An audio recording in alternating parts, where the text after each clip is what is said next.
Shalom para todos, mi nombre es David Ceballos de la Quejila Beit Zion en Victoria, Australia.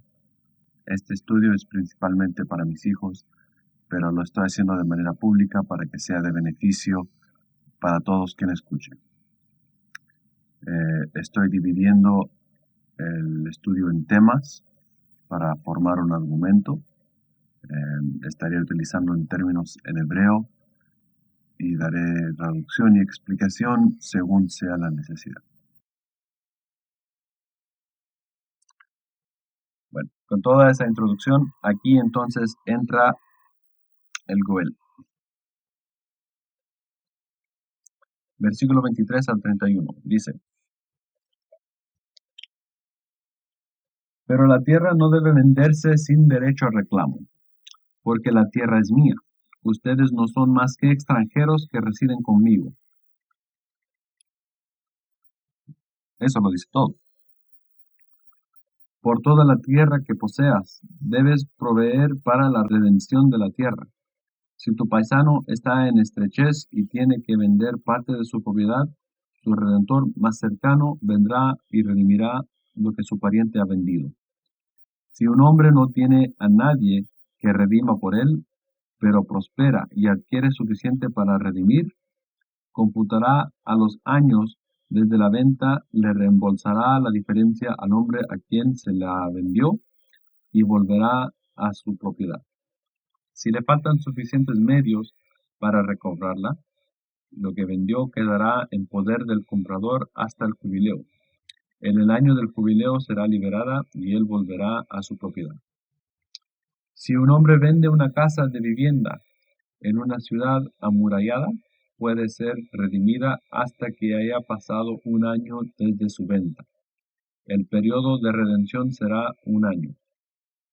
Si no se redime antes de que pase un año completo, la casa en la ciudad amurallada pasará al comprador sin derecho a reclamo a través de las edades y no quedará libre en el jubileo. Pero las casas en aldeas que no tengan murallas alrededor se clasificarán como las del campo, pueden redimirse y quedarán libres mediante el jubileo. Así que el pariente más cercano, que es el Goel, tiene el derecho de redimir la propiedad de su pariente, y este es el Goel en su papel de pariente redentor. De ahí en adelante siguen leyes de justicia social, también está vinculado a cómo el Goel debe tratar con los parientes cuando se cumpla esa redención o ese cuidado de sus parientes. La forma más sencilla para ver un aspecto de cómo funciona el casamiento levirita, aparte de la historia de los hijos de Judá y de Tamar, el rol del Redentor se puede ver leyendo el libro de Ruth. Pasamos al libro de Ruth, no vamos a leerlo por completo, eso es tarea. Entonces, hacemos un repaso. Elimelech es de la tribu de Yahudá, viviendo en Betlehem, que significa la casa del pan. Tiene tierras y por causa de la hambruna él se va de Israel con su familia, se va para Moab. Noemí es la esposa de Elimelech, tienen dos hijos, que es Maclón y Quilión, significa debilucho y enfermizo, en nombres. Elimelech fallece, Noemí queda viuda y entonces queda libre de la ley del matrimonio, o sea, libre para volverse a casar. Orfa, que se había casado con Quilión muere, Orfa regresa con su familia. Ruth se casó con Mahlón también muere, pero Ruth hace una declaración de fe, en lo cual deja ella de ser una moabita y ella inicia su ciudadanía israelita. Ruth va a los campos para recoger espigas, dos medidas, una para ella, una para Noemí, y Boaz le muestra bondad. Ese es el resumen. Vamos a ir a Ruth capítulo 2, versículos 19 y 20. Y dice, su suegra le preguntó, ¿dónde espigaste hoy? ¿Dónde trabajaste? Bendito sea el que se haya fijado en ti. Así que ella le contó a su suegra con quien había trabajado, diciendo, el hombre con quien trabajé hoy se llama Boaz. Y Noemí le dijo a su nuera, sea él bendito de Jehová, quien no le ha fallado en su bondad, ni a los vivos, ni a los que han muerto. Naomi le explicó a su nuera, ese hombre es un familiar nuestro. Él es uno de nuestros parientes redentores, un Goel. Entonces, Noemí reconoce que Boaz es su pariente redentor, su Goel. El candidato, o un candidato, para el casamiento leverita, que acabamos de leer, para darle continuación o continuidad a Machlón o a Elimelech, y que él puede redimir la tierra que Elimelech dejó. Si sigues leyendo, Ruth se queda con las siervas en los campos. Ruth va y viene de casa de Noemí para entregarle su porción durante la espigadera, que es época entre Bikurim, primicias, y Shavuot. Noemí manda a Ruth para presentarse ante Boaz. Hay unas traducciones que indican Ruth le destapa los pies a Boaz y que luego pide que la cubra a sus pies. En el hebreo da mejor a entender que más bien ella se destapa a sus pies. Y sin malentendidos en la cultura, las mujeres disponibles para casamiento mostraban su cabello. Las casadas o comprometidas lo cubrían. Las viudas se distinguían, así como también había una distinción para pobres o leprosos o impuros. Tenemos de ejemplos de esto si vamos a Marcos capítulo 10, 46. Y entonces llegaron a Jericó, y cuando él iba saliendo de Jericó, junto a sus discípulos y una gran multitud, el ciego Bartimai, hijo de Tamai, estaba sentado junto al camino mendigando. Y cuando oyó que era Yeshua, el nazarí, comenzó a gritar diciendo, Yeshua, hijo de David, ten compasión de mí. Muchos lo regañaban, para que se callara. Pero él gritaba aún más fuerte, Hijo de David, ten compasión de mí. Y entonces Yeshua se detuvo y mandó a llamarlo. Llamaron al ciego diciéndole, ten confianza, levántate, que él te llama. Y entonces él, tirando su manto, se levantó y fue a Yeshua. Y Yeshua le preguntó, ¿qué quieres que te haga? Y el ciego le dijo, Rabí, que yo recobre la vista. Bueno, hasta ahí. El asunto es que si vemos en el versículo 50, dice, él entonces tiró su manta, tenía una manta que lo distinguía como un pobre, o como un ciego, ¿no? Otro ejemplo que tenemos está en 1 Corintios capítulo 11, versículo 5, dice, pero toda mujer que ora o profetiza con la cabeza descubierta deshonra a su cabeza, porque es igual que si hubiera rapado. El asunto nuevamente es la cabeza del hogar. ¿Qué representa taparse la cabeza? Representa decir que están debajo de una autoridad. Hay algo más encima de uno. En el caso de la mujer, quiere decir que si se tapa, entonces está bajo la cobertura de su esposo. Si el esposo se tapa la cabeza, está bajo la cobertura, en este caso, de Jehová.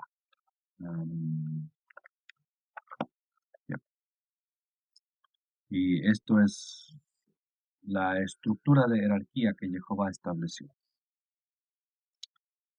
Ahora, entonces, regresamos a Ruth. Entonces, Ruth se destapa de su manta que la identifica como una viuda. Ella estaba bañada, perfumada, vestida, y se presenta como una mujer disponible para desposar.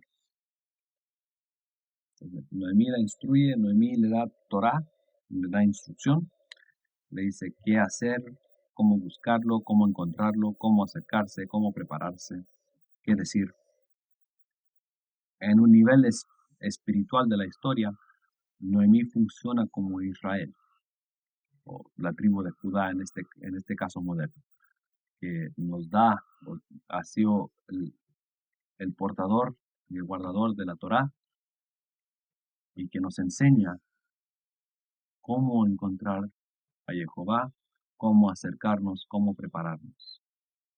Y a nosotros que éramos de las naciones, nos da entendimiento para poder nosotros acercarnos. Capítulo 3, versículo 8 dice, a la medianoche él se estremeció y se volteó y vio a una mujer acostada a sus pies. Y entonces él le preguntó, ¿quién eres tú? Y ella respondió, soy Ruth, su servidora. Extiende su manto sobre su servidora porque usted es pariente redentor, usted es el Goel. Extender el manto sobre ella no es para que se acuesten juntos antes del casamiento. El simbolismo que, como le estoy diciendo, es que ella se quita el manto que la distingue como una viuda y se hace disponible. A él cubrirla con su manto, entonces la toma por esposa, es una especie de compromiso público. Ella quedaría comprometida. Y él exclamó, Jehová te bendiga, hija, esta última acción tuya es mejor que la primera, porque no has ido tras los jóvenes, sean pobres o ricos, indicando que Boaz era ya un hombre mayor. Y ahora, hija, no temas, yo haré por ti todo lo que tú pidas, pues todos los ancianos de mi pueblo saben que tú eres una mujer muy decente. Pero aunque es cierto que yo soy pariente redentor, Goel, hay otro Goel más cercano que yo. Y pasa la noche, luego cuando sea de día, si él actúa como Goel, está bien que te redima. Pero si no quiere actuar como Goel contigo, por vida de Jehová, que yo te redimiré, y acuéstate hasta la mañana. Así durmió a sus pies hasta la mañana, pero se levantó antes que una persona pudiese distinguir a otra, porque él pensó que no se sepa que la mujer vino a la era. Okay. Durmió a sus pies, no juntos, y él tomó precauciones para no manchar la reputación de ella. Seguimos versículos 15 al 17, dice, también le dijo, toma el manto que tienes encima y sosténlo. Ella lo sostuvo, y él llenó 6 medidas de cebada y las puso encima. Y cuando ella regresó al poblado, fue donde su suegra, y ésta le preguntó, ¿cómo te fue, hija? Y ella le contó todo lo que el hombre había hecho por ella. Y añadió, me dio estas 6 medidas de cebada y me dijo, para que no vayas a tu suegra con las manos vacías. 6 medidas de trigo. En el pensamiento occidental, eso quizás no tiene mucho sentido, pero de un punto de vista hebraico, los números tienen su significado, especialmente cuando se habla del 1 al 7, tienen vínculos básicos. Entonces, del 1 al 7, lo primero que se piensa es la creación. ¿Sí?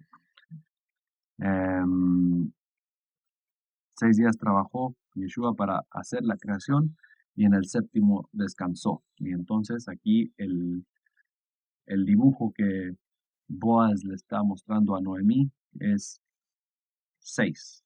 Voy a trabajar voy a trabajar en esto y no voy a descansar hasta que se haga. Entonces eso es lo que ella entendió. Y Noemí dijo, quédate aquí, hija, hasta que sepas cómo resulta el asunto, porque el hombre no va a descansar hasta que se resuelva hoy mismo el asunto. Pasamos a capítulo 4, versículo 1, dice, entre tanto Boaz había subido a la puerta de la ciudad y se sentó allí, y en eso pasaba por ahí aquel pariente redentor que había mencionado Boaz. Y éste lo llamó, fulano, ven acá y siéntate. Y él fue y se sentó. Es interesante que en las escrituras no tiene nombre. Le han llamado simplemente fulano, es el pariente más cercano, y no tiene nombre justamente para hacer valer el insulto de que su nombre sea olvidado o que su nombre sea tallado, am, su nombre sea borrado, ¿no?, de la historia. Entonces Boaz tomó a 10 de los ancianos de la ciudad y les dijo, siéntense aquí, y ellos se sentaron. Y entonces le dijo al Redentor, Naomi ha vuelto del país de Moab, tiene que vender el pedazo de tierra que pertenece a nuestro hermano Elimelech. Yo pensé que debía hacértelo saber y decirte que lo adquieras en presencia de los que están sentados aquí y en presencia de los ancianos de mi pueblo. Si estás dispuesto a redimir, redime. Pero si no vas a redimir, dímelo para yo saberlo. Porque no hay otro que pueda redimir excepto tú y yo después de ti. Él le respondió, yo estoy dispuesto a redimir. Y Boaz continuó, cuando adquieras la propiedad de manos de Noemí y de Ruth la moabita, deberás también adquirir a la mujer del difunto para perpetuar el nombre del difunto sobre su heredad. Y el pariente redentor respondió, Joel, entonces no puedo redimirla para mí, no sea que perjudique mi propia heredad. Toma tú mi derecho de redención, porque yo no puedo ejercerlo. Esta porción explica en breve las leyes que ya hemos repasado. Si vemos en el versículo 6, es que pudo, pero no quiso. No, él puso su herencia por encima del bienestar de Naomi y Ruth. Y entonces por eso él queda menospreciado, deshonrado, borrado. Si leímos hasta el final, veíamos los acontecimientos y al fin del capítulo 4 da la genealogía de David y muestra el linaje y ya no muestra Elimelech o Maclón. Salta, va de Salmón, Boaz, Obed. Entonces, Boaz es honrado por su acción, tanto en el linaje de David como en el linaje de Yeshua. Hay una ocasión más en donde vemos este cambio de nombre y cambio de herencia. En el caso de los padres legales de Yeshua, Joseph y Miriam, Joseph tuvo que renunciar su herencia patrimonial al unirse a Miriam, llegar a ser el hijo primogénito del padre de Miriam. Esto lo vemos en las genealogías de Yeshua. Se ve que se repite, uno en el libro de Mateo y otro en el libro de Lucas. Uno muestra el linaje de Miriam y el otro muestra el linaje de Joseph, pero ambos muestran el mismo Joseph, padre de Miriam, como el padre de ambos. Y eso nos dice que Joseph tuvo que hacerse hijo de su suegro Joseph por adopción. Y entonces también le da una validez legal a Yeshua. Y todo gracias a las hijas de Zelofejad. Voy a dejarlo ahí. En la próxima veremos el otro papel del Goel, que es el vengador de sangre. Shalom.